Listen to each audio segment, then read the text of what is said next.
Hello, स्वागत है आपका। आज हम करने वाले हैं लास्ट का पार्ट। ठीक है, कौन सा पार्ट? ओके, सो मैंने काफ़ी ऊपर लिखा है ग्लोबल, नॉन लोकल और फंक्शन रिटर्निंग फंक्शंस। तो बहुत सिंपल एग्जांपल से स्टार्ट करते हैं। सो डेफ एक फंक्शन है जिसके अंदर कोई पैरामीटर नहीं है और ये रिटर्न कर रहा है एक्स। नाउ अब एक्स क्या है? सबसे पहले एक्स कुछ नहीं है, एक्स को हटा देते हैं। एक्स कुछ भी नहीं है, तो इस फंक्शन को अगर मैं कॉल करूं तो क्या होगा? तो इस फंक्शन को अगर मैं कॉल करूं तो पाइथन इस एक्स को ढूंढेगा। कहाँ ढूंढेगा ना? इसके लिए पाइथन एक रूल फॉलो करता है, एलईजीबी। लेकिन वो रूल जो है वो कब एक्शन में आता है, इसको समझना सबसे इंपॉर्टेंट है।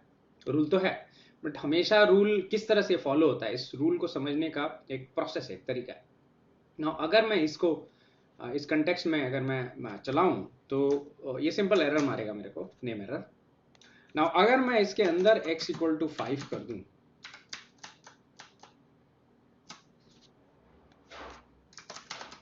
और इसको मैं चलाऊं तो अब ये 5 रिटर्न करेगा। ठीक है, पर अज्यूम करो 2 मिनट के लिए कि मैंने x इक्वल टू 5 नहीं डाला है और मैंने ग्लोबल में x इक्वल टू 10 डाल दिया।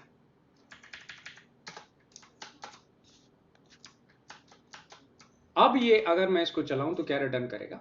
ये 10 रिटर्न करेगा। क्यों 10 रिटर्न करेगा?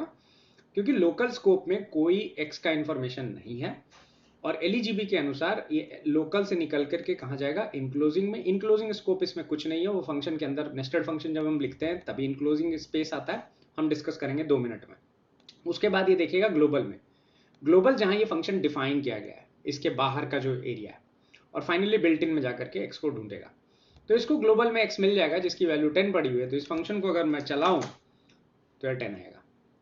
अगर आपने इसको लोकली भी असाइन किया हुआ और ग्लोबली भी असाइन किया हुआ है तो एक्स की वैल्यू ये 5 देगा, यानी एफ जो रिटर्न करेगा वो 5 आएगा, 10 नहीं आएगा। ठीक है, तो ये चीज ध्यान रखना, ये एक रूल है। पर पाइथन को कैसे पता है कि कब उसको देखना और कब नहीं देखना है? ठीक है, जैसे अगर मैं इसी फंक्शन में x प्लस 1 कर दूं तो एक काम करता हूं मैं, इसको मैं एज इज छोड़ देता हूं। ठीक है, हम एक नया फंक्शन डिफाइन करते हैं और उसमें हम थोड़ा सा कॉम्प्लिकेट कर देते हैं इसको। अब सोचो 2 मिनट के लिए, अगर मैं F2 कॉल करूं, मेरे पास x लोकल ग्लोबल स्कोप में है, पर अगर मैं इसको कॉल करूं तो क्या ये ग्लोबल में x को ढूंढेगा? ये क्वेश्चन है। पिछली बार तो ढूंढा था, क्या इस बार भी ढूंढेगा? तो इसका जवाब है नहीं, इस बार वो नहीं ढूंढेगा। और पिछली बार क्यों ढूंढा था ये भी ढूंढते हैं, और इस बार ही क्यों ढूंढ नहीं रहा है ये भी हम ढूंढने की कोशिश करते हैं। कैसे ढूंढेंगे? तो इसको चलाओगे तो एरर मारेगा, और एरर कौन सा होगा? Unbound local error. अब इस एरर को समझने की कोशिश करते हैं कि ये एरर क्यों आ रहा है। तो इसको मैं एक काम करने वाला हूं, मैं इसमें से एक पार्ट कॉपी करूंगा।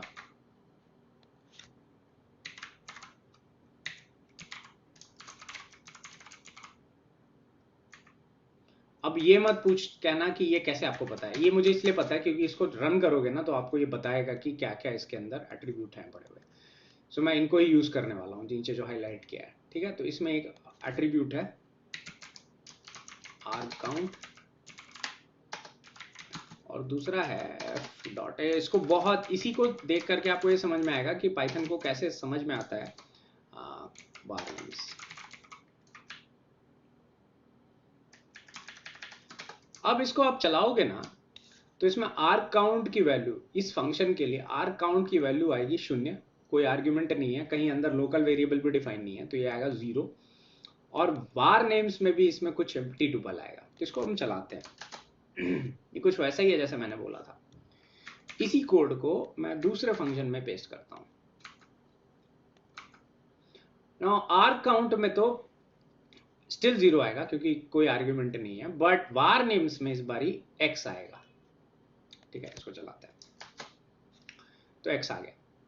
अब पाइथन को ये x मिल रहा है var नेम्स में, तो पाइथन ये कहेगा या ये सोच रहा है या इसको इस तरह से इंप्लीमेंट किया गया है जब भी इसको var names में वैल्यू मिल रही है तो मतलब वो उस जगह पे डिफाइंड होना चाहिए। ना अगर इसको x मिल रहा है तो ये बाहर वाले स्कोप में जाएगा ही नहीं, ये इसी स्कोप में इसको ढूंढेगा और इसको ही मिलेगा भी। लेकिन इसको जो मिलेगा वो ये कहेगा कि यार मेरे को जो डिफिनीशन है वो मेरे में ही वन ऐड करना है ना, ये जो x है ये डिफाइंड नहीं है उस स्कोप में, ये तो बाहर वाले स्कोप में डिफाइंड है और इसी वजह से ये अनबाउंड लोकल एरर आएगा। ठीक है ना, तो ये चीज को समझो, अगर किसी तरह से तुमने ये CO var name से इससे इस x को हटा दिया तब ये कोड रन हो जाएगा। सेम कोड रन हो जाएगा अगर आप किसी तरह से इस में से इस x को उड़ा देते हो तो। अब कहोगे इसको उड़ाएंगे कैसे, कोई लीगल तरीका होना चाहिए, राइट, कोड को हैक करके नहीं। तो इसका तरीका है, इसका तरीका बड़ा सिंपल है। मैं यहां पर x को ग्लोबल डिफाइन कर दूंगा।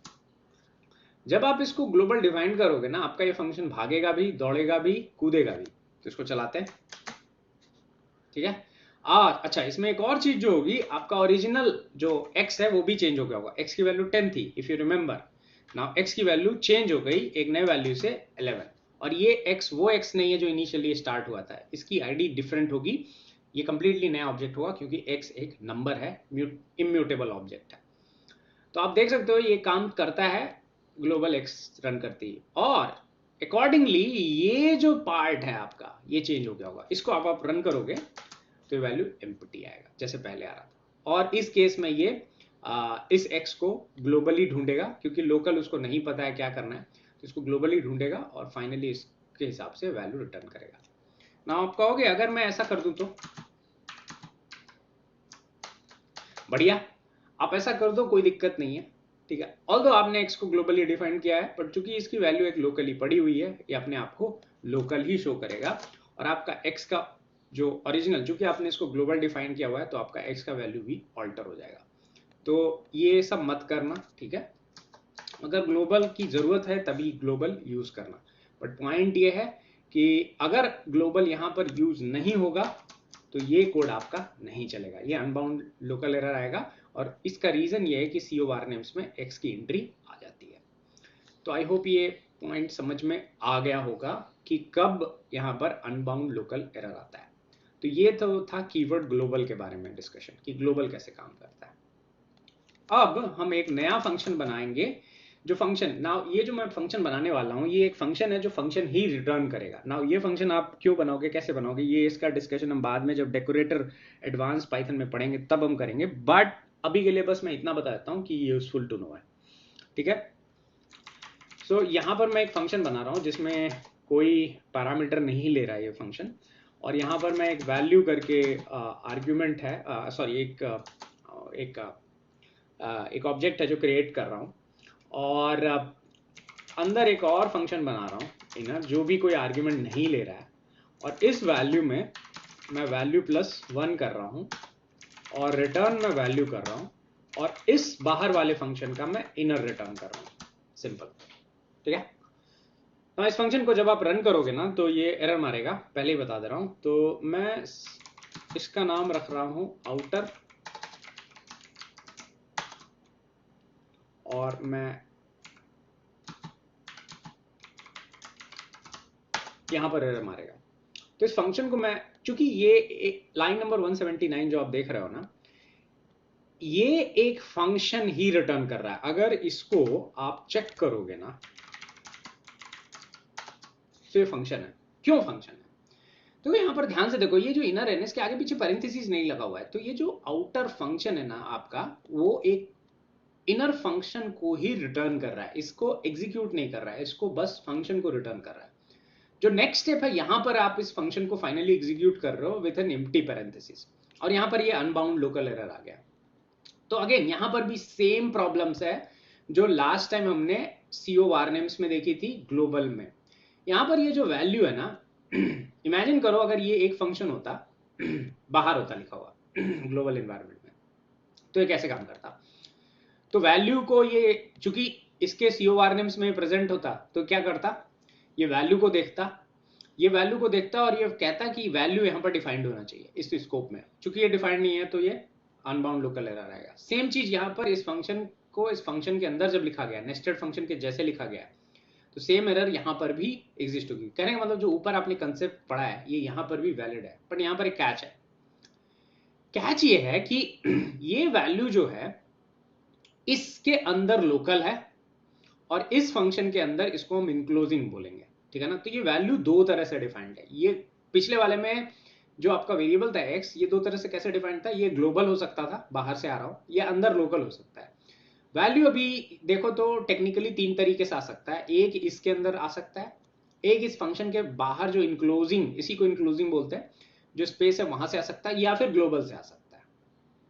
तो जब आपको अब कहोगे इस फंक्शन को अगर मेरे को अनबाउंड लोकल एरर नहीं चाहिए तब क्या करना है, तो उस केस में आपको इस फंक्शन को नॉन लोकल डिफाइन करना पड़ेगा। इस ऑब्जेक्ट को आपको नॉन लोकल डिफाइन करना पड़ेगा, फंक्शन को नहीं, सॉरी।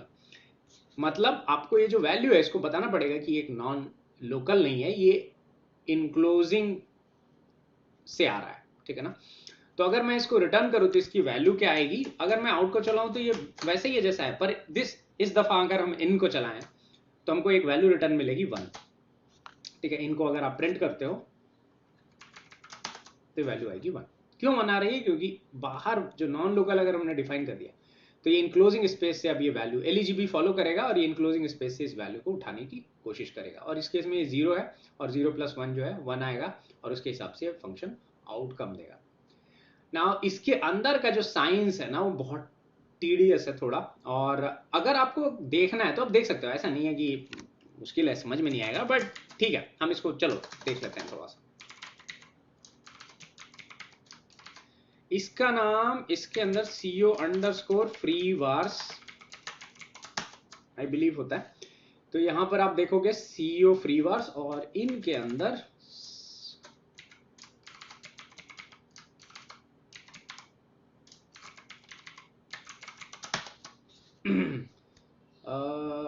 इनके अंदर CO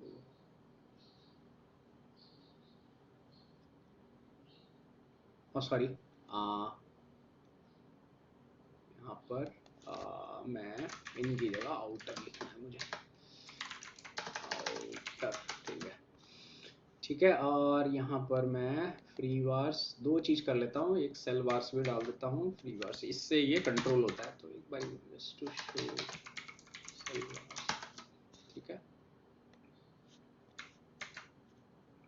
आपको लग रहा होगा क्या लिख रहे हो, 2 मिनट में बता देता हूँ क्या लिख रहा हूँ, ठीक है। सो जो आपका आउटर फंक्शन है, ठीक है, आप उसमें देखोगे तो ये एक सॉर्ट ऑफ इनवर्स रिलेशनशिप आपको नजर आएगा। जो आपका आउटर फंक्शन है जो बाहर डिफाइन हुआ है उसको हम आउटर नाम है उसका, राइट। तो इस आउटर पे मैंने कोड फ्री वार्स और सेल वार्स, और ये मैंने इसको नॉन लोकल वैल्यू को डिफाइन किया हुआ है। तो जब भी आप इस तरह से नॉन लोकल को डिफाइन करोगे तो इसके फ्री वार्स में कुछ नहीं आएगा, पर इसके सेल वार्स में वैल्यू दिखेगा आपको। और जो अंदर वाला फंक्शन है, इनर फंक्शन है, उसको कैसे एक्सेस करें, उसको एक्सेस करने के लिए आपको इस फंक्शन को एक्सेस करना पड़ेगा। ये भी एक फंक्शन है, राइट, आउट, और इसमें क्या रिटर्न मिल रहा है, इनर का आउटकम आ रहा है, राइट। तो बेसिकली इसका मतलब हम इससे इनर को एक्सेस कर सकते हैं। तो यहां पर आपको फ्री वार्स में जब आप लिखोगे तो आपको नॉन लोकल जो आपने डिफाइन किया होगा अंदर वो नजर आएगा, और सेल वार्स इसका कुछ नहीं होगा, ठीक है। नाउ अब कहोगे कि क्या हो अगर मैं इसको नॉन लोकल की जगह कुछ ना डिफाइन करूं, गुड क्वेश्चन। इस केस में आप देखोगे आपका जो आउटर है इसका ना तो फ्री वार्स है कोई, ना कोई सेल वार्स है। इस कोड में इस कोड को भी मैं एक बार एग्जीक्यूट कर देता हूं जस्ट टू मेक श्योर कि मैं सही कर रहा हूं।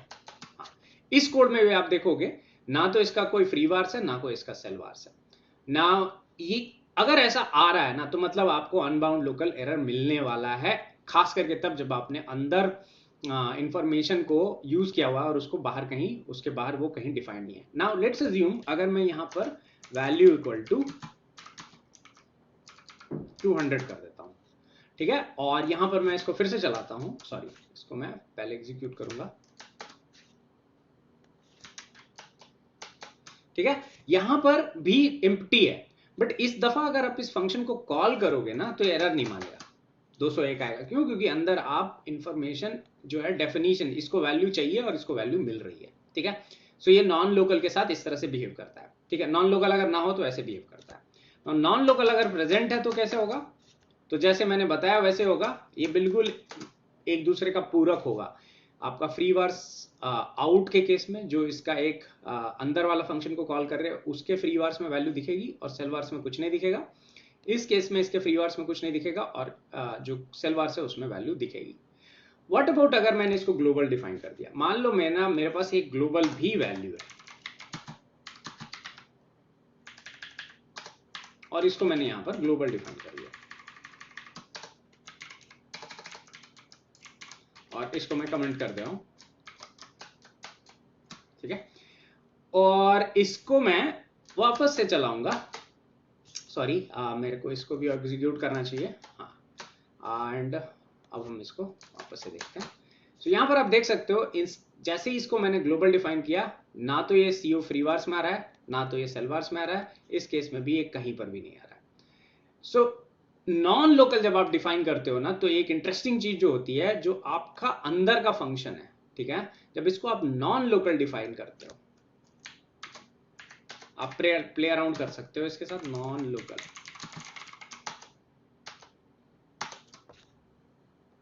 सो आपके फ्री वार्स में इंफॉर्मेशन आएगा और आपके सेल वार्स में नहीं होगा, और आउटर जो आपका ओरिजिनल फंक्शन है उसके सेल वार्स में इंफॉर्मेशन होगा, फ्री वार्स में कुछ नहीं होगा। इन कॉम्बिनेशन से ही इसको ये समझ में आता है पाइथन को कि ये नॉन लोकल है क्या है ऑब्जेक्ट, क्योंकि इस तरह से ये ऑब्जेक्ट एक्टिव हो जाता है। तो अगर पाइथन को ये समझना है कि ये नॉन लोकल है या लोकल है या ग्लोबल है, उसको अगर देखना हो तो इससे बाकी आपका COR नेम्स तो हमेशा ही रहेगा। तो एक काम करते हैं, इस फंक्शन में मैं इसको भी ऐड कर देता हूं जस्ट टू मेक श्योर, और क्लैरिटी बढ़ाने के लिए, जस्ट टू मेक श्योर। मैं फिलहाल 2 को देख रहा था, एक और देख लेते हैं।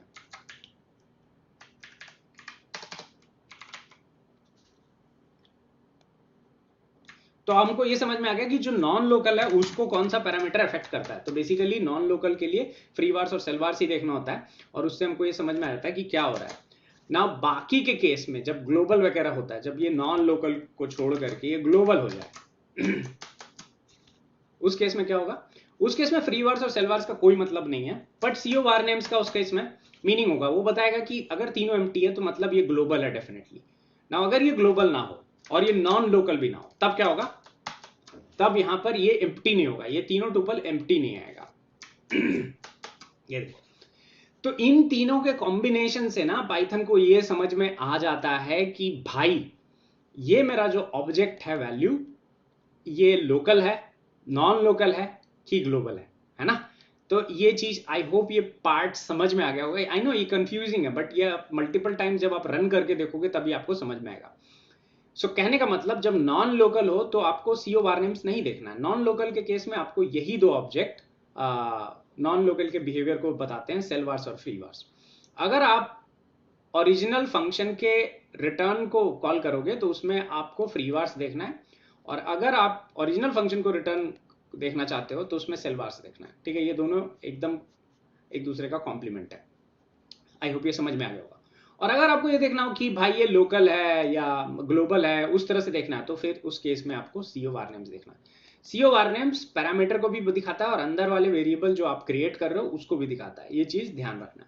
तो इन 3 वेरिएबल के कॉम्बिनेशन से आप बहुत कुछ और डिटरमाइन कर सकते हो ना। इसके अंदर बताने को तो बहुत कुछ है, और ये बहुत ही लंबा टॉपिक है, डीप है बहुत ही ज्यादा। और मेरे से टेक्निकली पूछोगे तो ऐसा कोई किताब नहीं पढ़ा जिसमें बहुत ज़्यादा डिटेल में हो, बट जब आप ऑब्जेक्ट को एक्सप्लोर करोगे तो आपको बहुत सारी चीज़ें ऐसी पाइथन में दिखेंगी जो बहुत यूनिक है। बट मैं आपको फिर भी अगर आपको रेकमेंड करना है तो मैं आपको रेकमेंड करता हूँ एक किताब, फ्लुएंट पाइथन करके एक बुक है। तो वो काफ़ी अच्छी किताब है, मेरी लाइफ बदल दी उसने। वो बुक पढ़ो, बहुत मोटी है, और उसका 2nd एडिशन नवंबर में रिलीज होने वाला है, इसी नवंबर में। तो वेट कर लोगे तो 2nd एडिशन आ जाएगा। पुराना वाला एडिशन बहुत पहले लिखा हुआ था, आई थिंक 2015 या 16 में लिखा है, तो काफ़ी पुराना हो गया, वो 3.3 या 4 पे लिखा हुआ था। अभी वो जो अपडेटेड होगा वो 3.9 पे होगा, तो ज़्यादा रेलेवेंट है। तो 1-2 महीना वेट करोगे तो इंडियन मार्केट में भी अवेलेबल हो जाएगा। उस केस में आप फ्लुएंट पाइथन जरूर पढ़ना, वो बुक बहुत अच्छी है, लाइफ चेंजिंग है अगर आप पाइथन में सीरियस हो तो। और वो बुक टफ है, ठीक है ना, मुश्किल किताब है, ऐसी नहीं है कि ईजी है, बट वो किताब अच्छी है। अगर आप ये वीडियो सुन के जा रहे हो तो डेफिनेटली आपको समझ में आएगी। आई होप ये समझ में आ गया होगा कि कैसे काम करता है ना। हमने डेकोरेटर्स नहीं डिस्कस किया है, हमने ये भी डिस्कस, इसका फंक्शनैलिटी भी डिस्कस नहीं किया है to be very honest. But आपको इसकी इस तरह के फंक्शन की अभी इस पॉइंट पे जरूरत नहीं होगी। बट आपको लोकल, नॉन लोकल और ग्लोबल में अंतर पता होना चाहिए, ये एक चीज है। उसके लिए मुझे ये लिखना पड़ा। आई एम सॉरी अगर आप में से किसी को भी ये समझ में नहीं आया। आप इसको बार बार सुनो, थोड़ा पढ़ो, आपको ये क्लियर पिक्चर मिल जाएगा कि ये काम कैसे कर रहा है। ठीक है, तो यहां पर होता है हमारा फंक्शंस का अध्याय खत्म। फंक्शंस हो गया है पूरा। आगे हम देखने वाले हैं पाइथन का स्टैंडर्ड लाइब्रेरी, जो बहुत यूजफुल है, बहुत मीनिंगफुल है। उसमें most of the standard library हम डिस्कस करेंगे। मैं एक लिस्ट बता देता हूं। तो आरई रेगुलर एक्सप्रेशन से स्टार्ट करेंगे, कलेक्शंस, देन कलेक्शंस, देन आपका कलेक्शंस के अंदर एक्चुअली बहुत सारी चीजें हैं। ऑपरेटर मॉड्यूल, इटर टूल्स, फंक टूल्स का भी कुछ पार्ट देख लेंगे, सारे नहीं देखेंगे। फंक टूल्स सब कुछ यूजफुल नहीं है उसमें। ये तो मैं देखूंगा ही देखूंगा। इसके अलावा कुछ और लाइब्रेरी साइड में देख लेंगे, मैथ और आई थिंक इतना तो हम पक्का देखेंगे। ये मैं श्योर हूँ कि ये मैं आपको बताऊंगा। इसके अलावा मैं डिसाइड नहीं कर पा रहा हूँ कि कुछ लाइब्रेरी आपको बताऊं कि नहीं बताऊं। स्टैंडर्ड लाइब्रेरी का ही हिस्सा है वैसे तो वो, बट वो बहुत स्पेसिफिक है, एक पर्टिकुलर प्रॉब्लम को ही सॉल्व करता है। तो चलो उसको हम बाद में देख लेंगे, डिस्कस करेंगे। ये बहुत यूजफुल है, मीनिंगफुल है, तो इसको हम एक एक करके देखेंगे। तो हम पोर्ट आरई से करेंगे एंड बाकी को हम धीरे धीरे इसी के अंदर जब जब जैसे हो सकता है मैं कोई वीडियो में दोनों को कंबाइन कर दूँ, तो उस तरह से मैं बनाऊंगा। बट स्टैंडर्ड लाइब्रेरी डिस्कस कर लेंगे। स्टैंडर्ड लाइब्रेरी डिस्कस करने के बाद हम स्टार्ट करेंगे क्लासेस। ठीक है, और क्लासेस जब खत्म हो जाएगा तो हम स्टार्ट करेंगे नंपाई, पांडास, और जब वो खत्म हो जाएगा तो हम sklearn भी थोड़ा सा देख लेंगे, बेसिक इंफॉर्मेशन sklearn, जहां पर मैं आपको बस ये बताऊंगा कि काम कैसे कर रहा है। मैं उसके पीछे का मशीन लर्निंग एल्गोरिथम नहीं डिस्कस करने वाला। उसके लिए मैं एक अलग वीडियो प्लान कर रहा हूँ जहां पर we will discuss all the algorithm. All बोलना बहुत ब्रॉड हो जाएगा। Most of the useful algorithm को हम प्योर पाइथन में डिफाइन करेंगे। ठीक है, तो ये बहुत यूजफुल होगा आपके लिए अगर आपको स्टार्ट से नहीं पता है कि कोई एल्गोरिथम कैसे काम करता है। तो ये स्टफ जो है, ये सारे वीडियोस खत्म होने के बाद ये स्टार्ट करूंगा, तो इस पे मैं श्योर हूं कि ये मैं वीडियो बनाऊंगा। ठीक है, तो ये होने वाला है। ठीक है, फ्यूचर क्लासेस में। ठीक है, तब तक के लिए अलविदा, अगली बार के लिए अलविदा। अपना ध्यान रखिए, अपना ख्याल रखिए, टेक केयर, बाय बाय, और शुभ दिन हो आपका, और आपका जीवन मंगलमय हो, और जय हिंद, जय Bharat, bye bye, take care.